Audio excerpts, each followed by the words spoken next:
Thank you. All right, guys. So today, in this lecture, we're going to be looking at some of the most instructive fragments for my games over the last couple of years. So we're not going to look at any complete games, but just the parts that I think could be of most value to you. And I can tell you right away that none of this is stuff that I got right during my games. So this is only things that I learned after the games in the analysis, usually with my coach. So I figure, if it's something I couldn't figure out and it was new to me, it'll probably be new to a lot of other people as well. So here's our first example. This is my game 2 years ago from the Edmonton International against Grandmaster Mikhalevski from Israel. And Victor just played this move f5. I can't say that this move was somehow unpleasant for me. I mean, the idea behind this move is very simple, actually. Black is already threatening knight e6 to d4, this maneuver of the knight into the d4 square. So that's probably what prompted white to play the move f5. And here it's time for black to look for a plan. So first of all, I can say that this position doesn't look like it should be a problem for black at all, right? Black has no bad pieces. That's the first indicator of a bad position, is if you have at least one bad piece. You can't say that about black's position here. In fact, maybe the bishop on g2 can come across as sort of a bad piece. It's a light squared bishop. There are a lot of pawns on the light squares for white. So black looks fine to me. But the question is, what kind of a plan should black come up with? So I'm going to ask that question to the audience, and anyone watching at home can also try to think, what would they do here for black?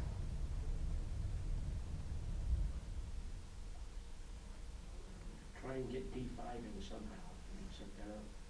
OK. So one of our audience members suggested pushing through this break d5. I don't know if it's there yet. I haven't counted. Right. The problem is that's a very thematic breakthrough in the center, right? Sure, you've got sort of a backwards d pawn, not quite backwards, but it's under some pressure. If you could play d5, trade it off, open up the position, maybe you could also take advantage of white's sort of weakened king side. The problem is when you are thinking about playing d5, you are trying to plan a square that is like the best protected square that white has on the board with every single piece, pointing at that square. So it's like, yeah, white is pretty well prepared to meet your d5 move. I mean, it's going to be hard to ever prepare to put enough pieces on that square to make it ever possible to move there. So I think that idea is out of the question in this particular position. Although, I can understand why you'd want to play it, but it's just given how many white pieces are on that square, it's hard to get in. So. Trying to get the queen over to b7, a7, kind of on that diagonal with no dark square bishop. You're thinking, well, moving your queen over to b7 or a7, you have a little problem. First of all, your d6 pawn requires protection. So as soon as you move your queen away from it, you have to deal with the loss of that pawn. OK, I'm going to explain this position to you guys because it's not that easy, and we're going to try to get through a lot of examples today. So it would be helpful for black to ask themselves here, what does my opponent want to do? So what's white going to do? What's white's plan? Well, it turns out that white, by his f5 advance, the f5 move gives white space on the king side, a space advantage on the king side. And that's the part of the board that white is going to try to play on with a very typical plan. So they're going to withdraw their queen to e2. They're going to advance their pawn to g4. Then they'll put up their queen to e3 to support the pawn moving up to g5. So then their space advantage on the king side will have increased. Then, OK, it's still not enough to win the game, right? They need some more pieces there. Their bishop will move over to f3. This rook will swing over to the g file. This rook will swing over. And suddenly, black's position on the king side is looking very precarious. The knight on e2 can be transferred over via e2, g3 to h5 eventually. And you can sort of see the picture, and black is going to get mated. Everyone sees that? Okay. Let me just get rid of these arrows. That's the problem. So it's very important to, realize what's coming at you. And it's not like a very concealed plan. I mean, F5, takes space on the king side, and usually people try to play on the part of the board where they have space. And that's really the only part of the board white can play on.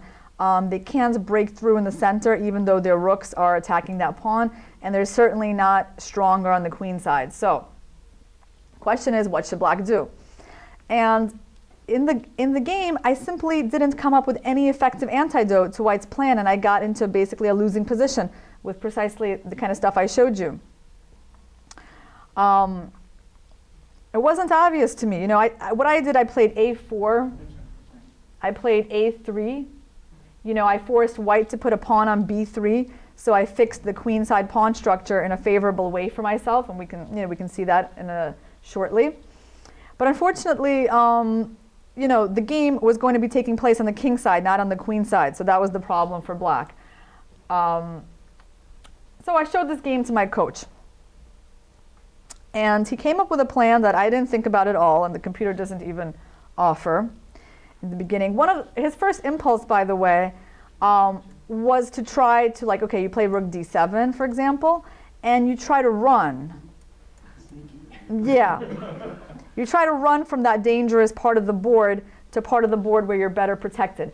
Practically speaking, that also was not so easy, because once your king gets to the queen side, white's actually going to try to open up the queen side with moves like a3. And okay, if you have your pawn on a4, white, well, let's say you get your pawn to a4 and a3, because basically in order to put your king onto the queen side, you need to close up the queen side, right? So you can't be allowing white to have a3 and b4 ideas and opening up any lines there when your king is there. So you're going to have to get your pawn to a3. White will play b3 and keep it closed. But even at that point, the queen can come back to a square like c1. So let's say rook e1, queen d1, queen c1, and knight b1. And you still have a problem with your a3 pawn. So there were some practical difficulties in escaping with the king towards the queen side. So then if you can't escape, you've got to stay and fight, right? That's the only other option. And so he suggested this move, okay, rook d7, queen e2, and king h8. Well, white continues their plan, g4, rook g8.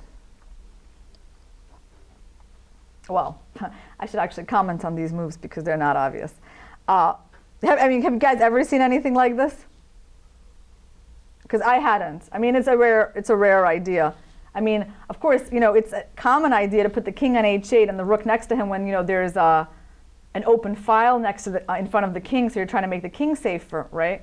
That's obvious. But when there's a pawn there, it's not obvious at all that your approach should be to tuck the king away into the corner and then put the rook next to him like that. I mean, there's no open file, and instinctively you don't think about moves like that because you know that rooks like open files. So what's the idea behind this move? Well, white still can't play g5 because they don't have it well enough protected. They're going to have to support that move with queen e3. And the idea behind this move is to support the push of the g pawn. So you're going to fight back on the king side, and you're not going to let white get the space advantage that they're hoping for on that part of the board. Now the only question is, there's a practical question here, which is, which way exactly should black halt white's advance here? Should he play g6 or should he play g5? Both of those moves look possible.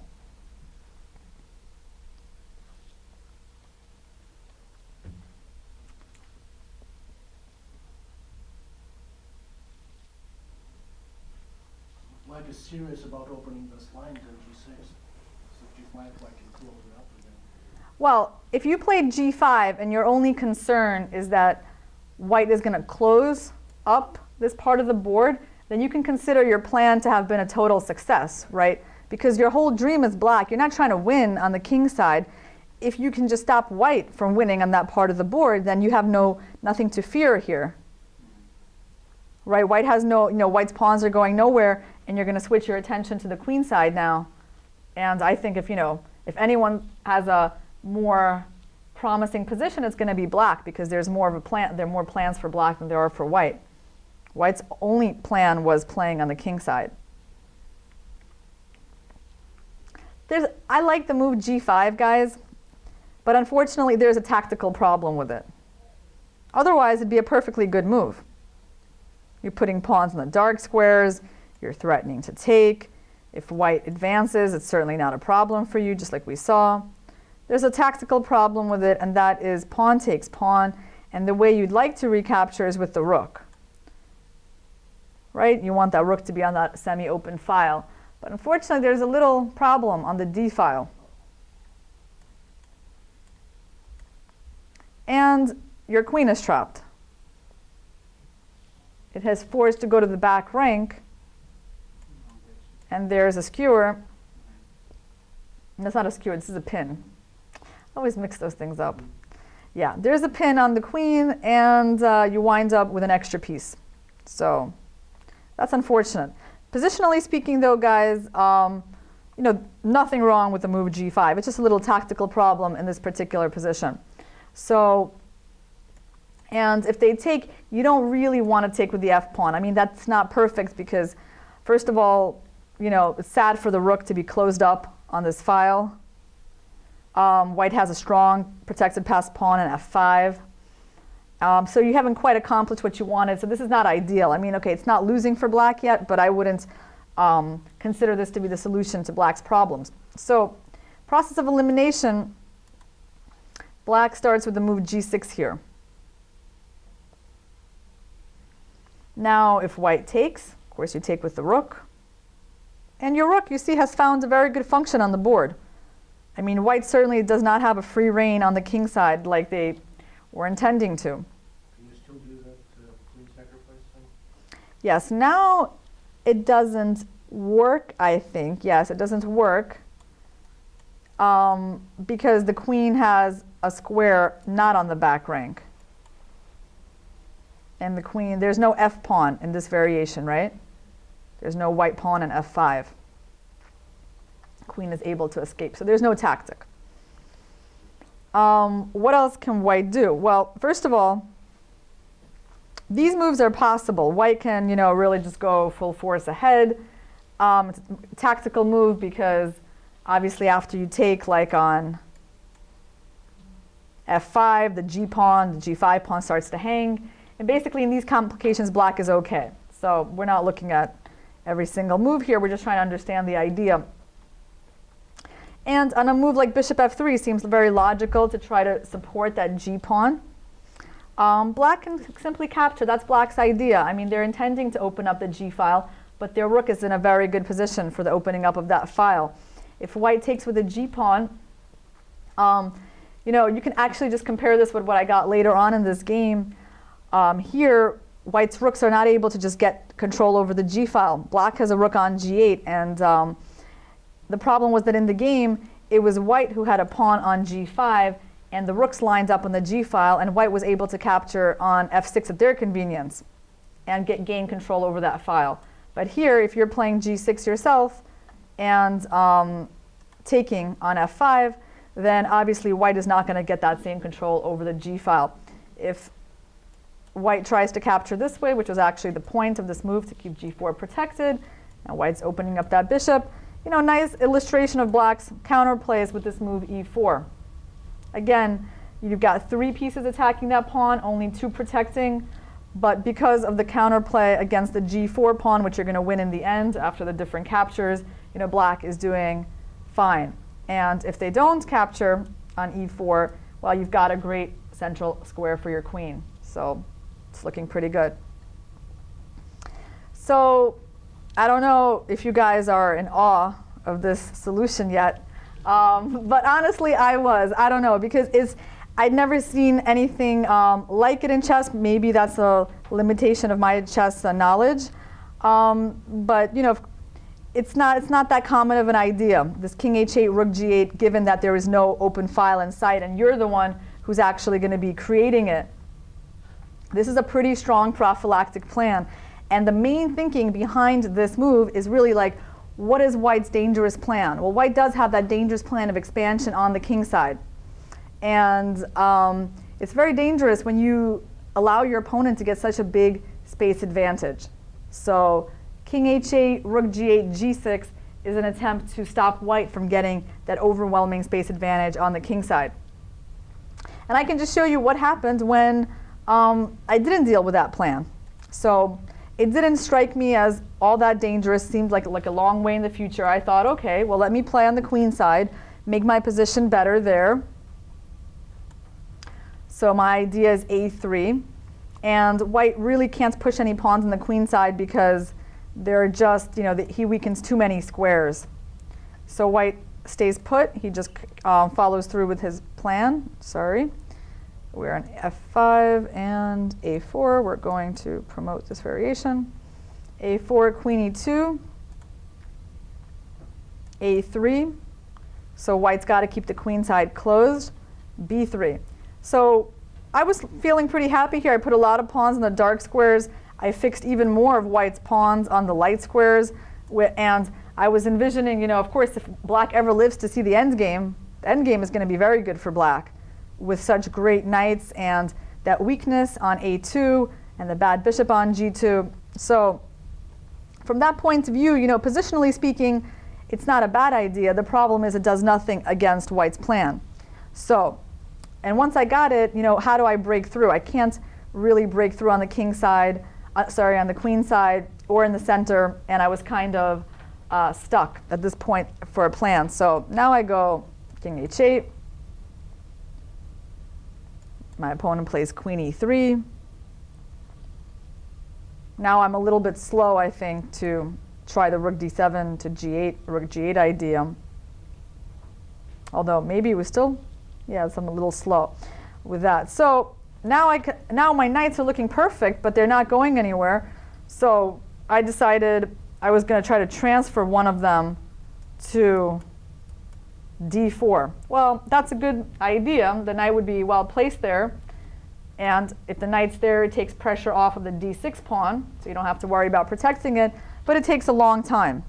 So really couldn't afford such things. White plays very directly.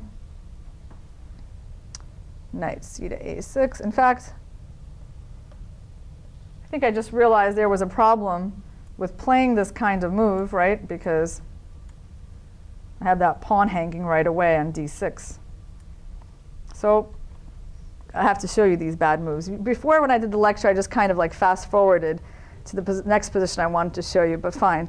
I'll just show you these next bad moves that I made. We're after g4.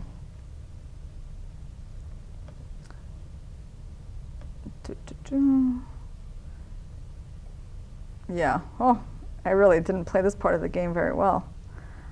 g4, I played my knight back to c5. Okay, so I don't know what to do.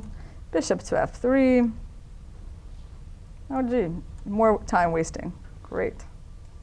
g5, very impressive.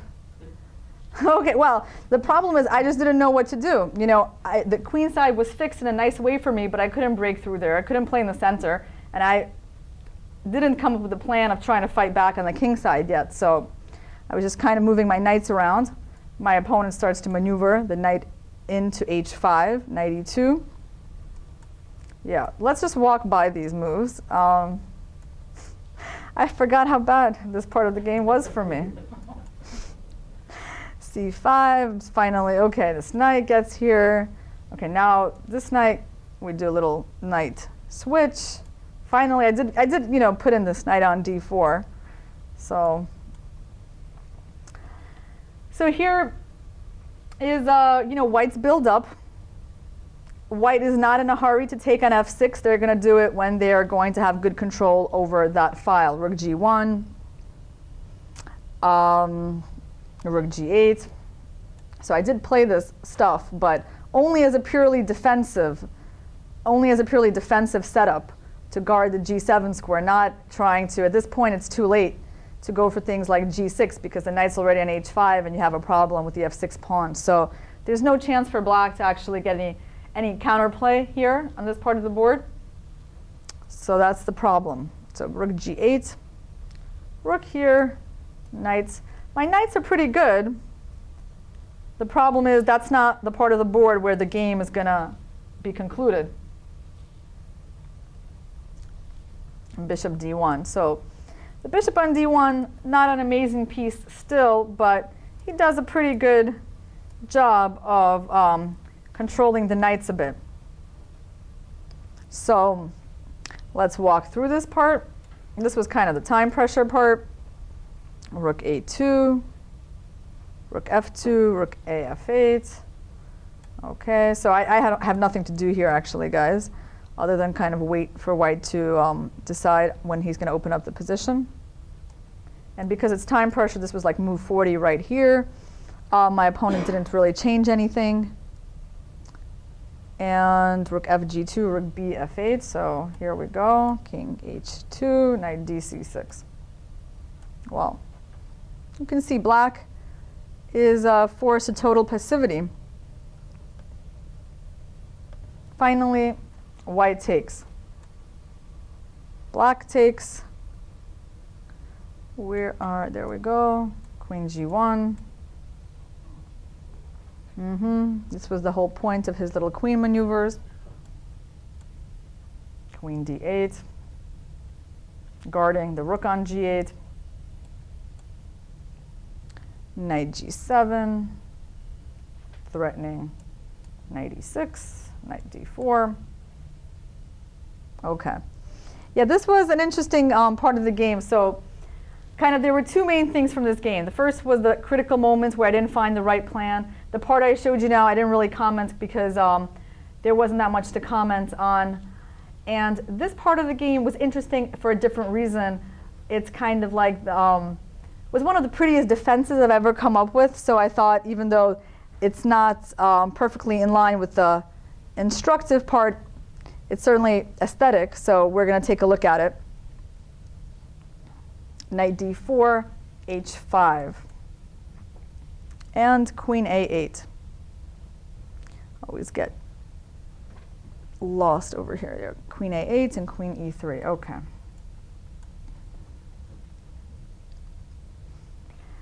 So what can I say about this position, guys? I was feeling like I have some resources for defense here, especially when my queen got to that long diagonal and I'm threatening this pawn. My opponent defended it with queen e3.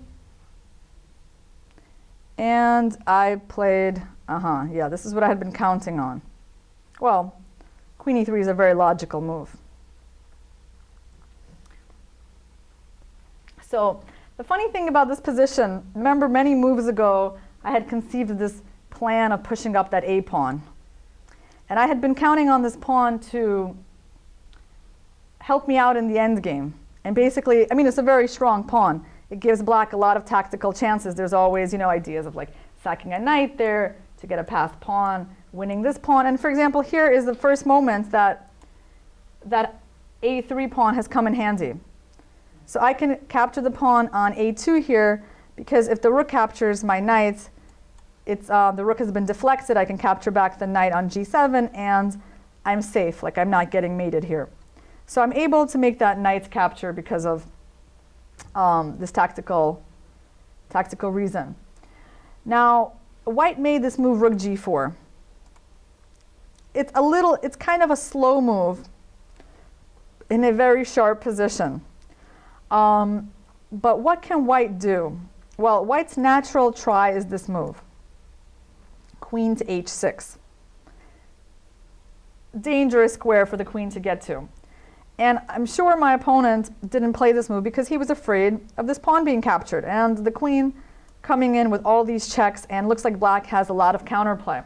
So I can totally understand, why he wouldn't want to go for this.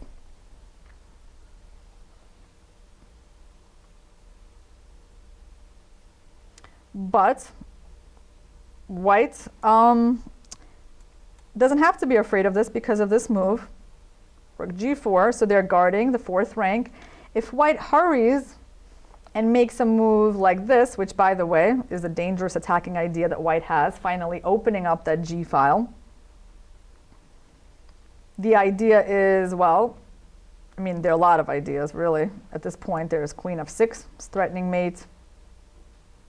Rook takes g8, rook takes g8, rook g8, king g8, queen g7 is another mate. The problem is this move is a little too slow, right, because of that queen move. And you even have a nice queen sacrifice for 2 rooks. So you've gotten rid of those dangerous rooks, and you've got 2 rooks for the queen. The attack is pretty much gone, and we can't forget, you know, this pawn, which is really going to decide the game. I mean, there are a lot of things hanging in white's position here, and it's okay to lose 1 pawn because we've got everything protected. So black is winning. Okay, so that's the reason that in this position, rook g4 is the strongest move. Now, I'm pretty sure to both of us, it seemed like, well, rook g4, the idea is then to play knight e8, but I was going to capture this pawn and make an attack on his queen. So when he captures, I capture. It looks like black is okay, like everything is sort of guarded and not a big problem. But wait, that bishop comes into the game with pretty deadly force, because I don't have a lot of ways of stopping queen h7 mate. So I gotta block with this pawn in order to give the e5 square to the queen with check. So it's still looking pretty okay for black, because the queen can now come back to defend.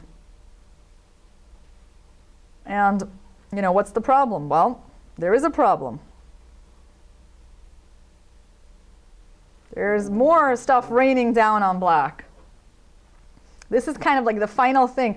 I mean, you know, I guess we're 6 moves into this variation with queen h6. This is not that easy. So even like in Grandmaster games, it wouldn't be that easy to look that far ahead and to realize, okay, that in this position, yes, there is this as well. And this move wins for white because of this. This is all forced. Here, here, and finally the pawn comes into play, and white wins. Well, but you can see, like, I'm just trying to explain to you why my opponent, in sort of the heat of the battle, he took time to play this move. He wanted the e4 pawn protected so he could play queen h6 with leisure. You know, and queen h6 immediately, you know, he didn't like because of this, and it looked like the queen was coming in, and it's true, you know, just purely visually, it looks like black just made a great move, right? It turns out that queen e4 is a losing move because of this variation that I just showed you with rook g4. Knight f5, and bishop c2. But still, it doesn't mean that black was losing after queen h6. Black still holds the balance, but black has to deal with a very strong idea of knight e8.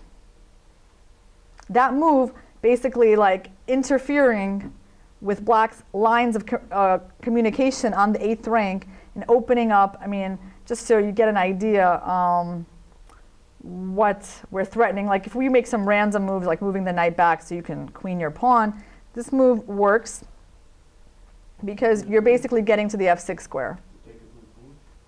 You take it with the queen? Yes, I take, and I get to f6. So that's why this is so dangerous. So black has one defense, rook f7.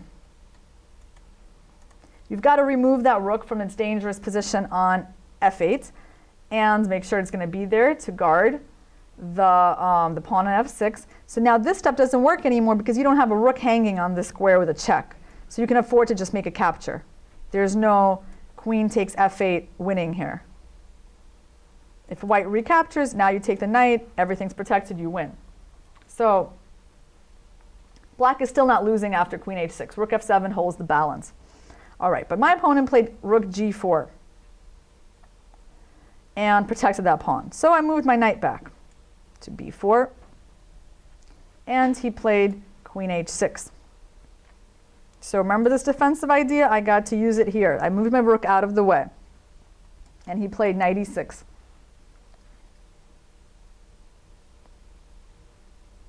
So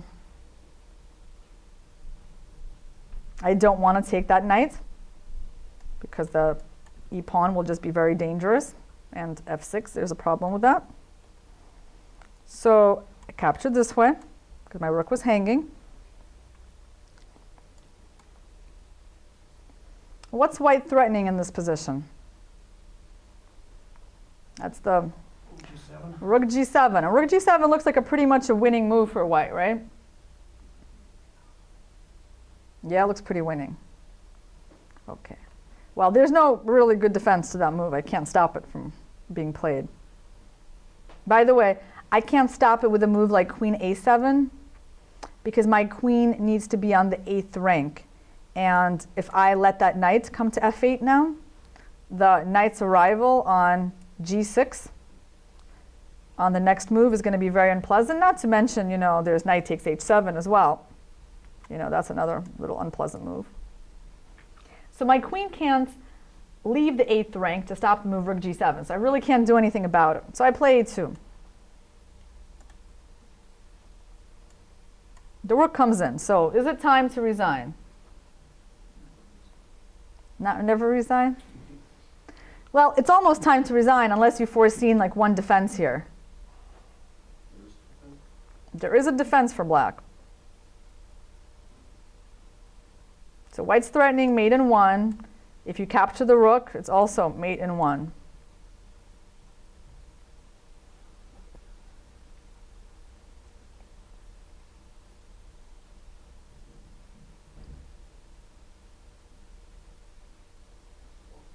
Do you have to play queen g8? You have to play queen g8. It's the only move that stops the mate. So yeah, this is why I wanted to show you this part of the game, guys, because this is one of the nicest moves I've ever had a chance to make. And, you know, of course, I had to see it a while back. I wasn't like going for this losing position and just got lucky with this move.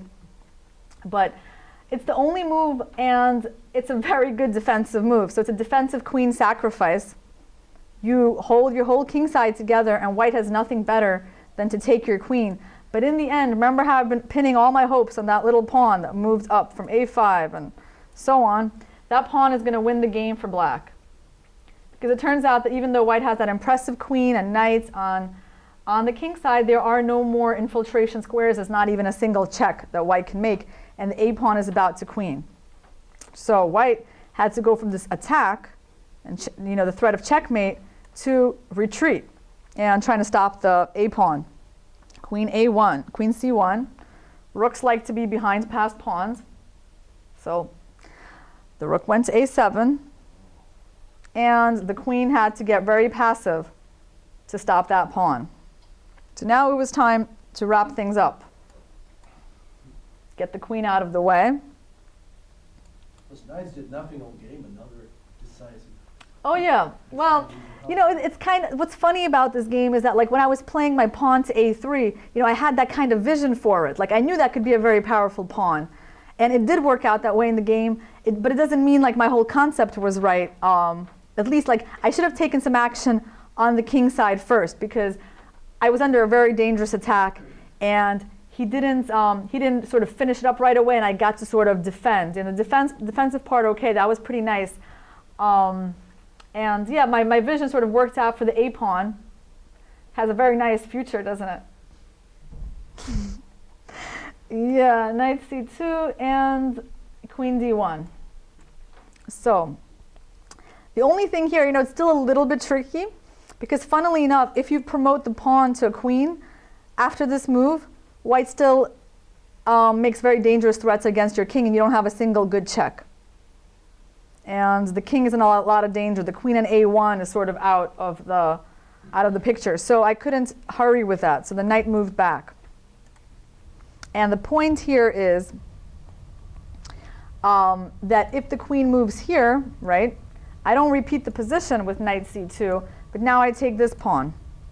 And when he tries the same idea, there's a minor detail here that my knight's not on c2, blocking the second rank. It's on b3, and so I get to checkmate first because that rank is open. So I won't demonstrate the checkmate, but you can I guess, believe that a queen and a rook on open lines can checkmate. So that's why in this position he didn't even try going for for queen a1, and he kind of went for this desperado move, queen g4 here. And it's like, it's funny, the king looks like it's pretty open, but the white queen just can't get to him with anything, you know, because the rook on a7 does such a good job also not only supporting the pawn, but also guarding the mate on g7. And he tried this move, but that didn't scare me, because I had seen that coming. So that was the end of the game. Yeah, well, there wasn't much he could do. You know, there was no way to try to get to that pawn other than queen h4. So yes, pretty neat defense. You know, it was it's a very memorable game for me because, you know, I showed you this part. I was under a lot of pressure in this game, as you could see, right? All my moves backwards and forwards with the knights kind of indicated that I didn't have a plan. And it's not that often that when you're under that much pressure in a game that you can come back and win. So that's pretty rare. Usually when you have a game like this, you know, you get killed. Yeah. So that was one of my sort of my best defenses. But White have improved? yeah, white could have improved along the way. Like, so, you know, I showed you two kind of key moments in the game, the first part, and then I tried to get the second part when I already had like a viable defense. Somewhere along the way before the time control, he could have played his attack better and broken through. So he also was a little bit slow on it in the moves leading up to the time control, because I think he just thought like, well, let him safely make the time control and then win, right? You know, usually like that's, you know, I mean, that's a decent strategy, but here my position by the time we reached move 40 was already kind of defensible. So it wasn't that easy to win anymore, and it was like more of a fight.